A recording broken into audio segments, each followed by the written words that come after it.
অ্যান্ডির হতাশা আরো বেড়ে যায়। তখন সে জোরে জোরে চিৎকার করতে থাকে। এরপর সে রেডিওতে একটা ভয়েস শুনতে পায়, যেটা একটা মেয়ের কণ্ঠ ছিল। তার নাম নায়োমি। নায়োমি একজন সিনিয়র নভোচারী এবং সে অ্যান্ডির কাছে সাহায্য চায়, কারণ নায়োমির পা পর্ডের নিচে আটকে গেছে। এআই স্ক্যান করে অ্যান্ডিকে বলে তার অক্সিজেন কম, আর নায়োমি যেখানে আছে সে এলাকা অনেক বিপজ্জনক। তখন নায়োমি বলে যে তার কাছে অনেক অক্সিজেন আছে। অ্যান্ডি এআই এর কথা না শুনে নায়োমির খুঁজে এগিয়ে যায়। চলতে চলতে দিন থেকে রাত হয়ে যায়। অ্যান্ডি এখন অনেক ক্লান্ত।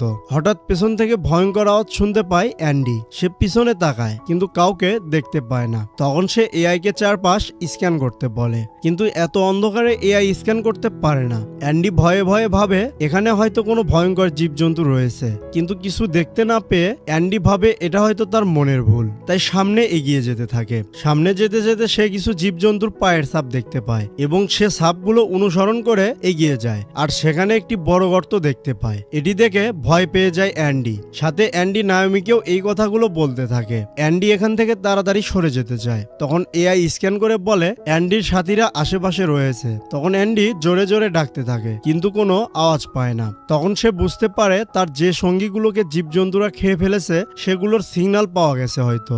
সেই সিগন্যালগুলো আবার এগিয়ে আসছিল অ্যান্ডির দিকে। অ্যান্ডি তখন বুঝতে পারে ভয়ঙ্কর জীবগুলো অ্যান্ডির দিকে এগিয়ে আসছে এবং সে ভয়ঙ্কর আওয়াজ আবার শুনতে পায়। তখন সে হেলমেটের লাইটগুলো অফ করে দিয়ে সামনে এগোতে থাকে। হঠাৎ অ্যান্ডি একটি জন্তুকে দেখতে পায় এবং হাতে থাকা বন্দুক দিয়ে হামলা করে। এতে চারপাশ আলোকিত হয়ে যায় সেখানে। তখন বাকি জন্তুগুলো অ্যান্ডিকে দেখে ফেলে এবং আক্রমণ করে। অ্যান্ডি দৌড়ে পালাতে থাকে এবং একটি পাহাড়ের গলি বেয়ে অনেক নিচে পড়ে যায়। তবুও অ্যান্ডি বেঁচে যায়, কিন্তু জন্তুগুলো উপর থেকে ভয়ঙ্কর আওয়াজ করতে থাকে, কারণ তারা নিচে যেতে পারবে না। তবে জন্তুগুলোর পেট থেকে 4 জন নভোচারীর সিগন্যাল আসছিল।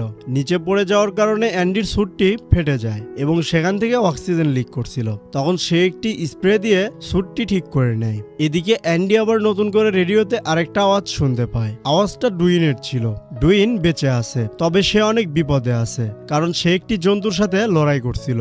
সে অ্যান্ডির কাছে সাহায্য চায়, কিন্তু অ্যান্ডি বুঝতে পারে না কি করবে, কারণ পাহাড়ে ওঠা অসম্ভব আর উপরে অনেক ভয়ঙ্কর জন্তু রয়েছে। তখন রেডিওতে নায়োমি অ্যান্ডিকে বলে তাকে অবশ্যই ডুইনকে সাহায্য করতে হবে, এতে তাদের সার্ভাইভ করা অনেক সহজ হবে। তখন অ্যান্ডি নায়োমির কথা শুনে ডুইনকে বাঁচাতে পাহাড়ে উঠতে থাকে। পাহাড়ে উঠে অ্যান্ডি দেখে ডুইন একসাথে 2টা জন্তুর সাথে লড়ছে আর বন্দুক দিয়ে 2টার উপরে হামলা করছে। অ্যান্ডিকে দেখে ডুইন অ্যান্ডির দিকে তাকিয়ে থাকে। তখনই একটা জন্তু পেছন থেকে ডুইনকে মেরে ফেলে। ডুইনকে মেরে ফেলার পর অ্যান্ডিকেও দেখে ফেলেছিল জন্তুগুলো, তাই অ্যান্ডিকেও আক্রমণ করে। তখন নাওমি অ্যান্ডিকে বাঁচাতে এআই এর মাধ্যমে সবগুলো পডকে চালু করে দেয়। এতে আলো দেখে প্রাণীগুলো অ্যান্ডিকে ছেড়ে দিয়ে সে পডে